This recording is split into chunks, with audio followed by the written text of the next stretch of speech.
உங்கள் வாழ்க்கையின் துக்கத்தை சந்தோஷமாய் மாற்ற இயேசு வந்திருக்கிறார். ఈ రాత్రి మీ దుఃఖము సంతోషముగా మార్చడానికి యేసు క్రీస్తు దిగి వచ్చున్నారు మన మధ్యలోనికి.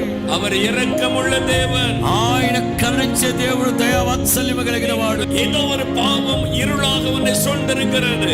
ఏదో ఒక పాపం చీకటిగా మారి నిన్ను పట్టి పీడిస్తా ఉంది. அது மதுபான பழக்கமாய் இருக்கலாம், అది త్రాగుబోతనమే కావచ్చు, அல்லது போதை வஸ்துகளாக இருக்கலாம், అది మత్తు పదార్థాలే కావచ్చు, அல்லது உன்னுடைய அந்தரங்க வாழ்க்கையின் ஒரு அசுத்தமாய் இருக்கலாம். అది నీ వ్యక్తిగత అంతరంగ జీవితాన్ని అపవిత్రపరిచే పరిస్థితులు కావచ్చు. உங்களை சந்திக்கத்தான் எனக்கு இயேசு வந்திருக்கிறார். నిన్ను దర్శించడానికే నా ప్రభు దిగొచ్చాడు ఈ రాత్రి. வாலிபனே, உன்னை மாற்றத்தான் எனக்கு இயேసు வந்திருக்கிறார். యవనస్తుడా, నీ కోసమే నీ జీవితాన్ని మార్చడానికి నేను ఇక్కడికి దిగొచ్చాను. உனக்கு இரக்கம் செய்ய விரும்புகிறார். యేసు క్రీస్తు నిన్ను కరుణించబోతున్నాడు. நீ மனம் திரும்பினால் உனக்கு இரக்கம் செய்வார். నీవు మనస్సు మార్చుకుంటే ఇప్పుడే నీకు అద్భుతం చేస్తారు ఆయన. பாவத்தை உணர்ந்த மனம் திரும்பினால் இரக்கம் செய்வார். నీవు ఏ పాపములో ఉన్నావో దాన్ని గ్రహించి మనస్సు మార్చుకో.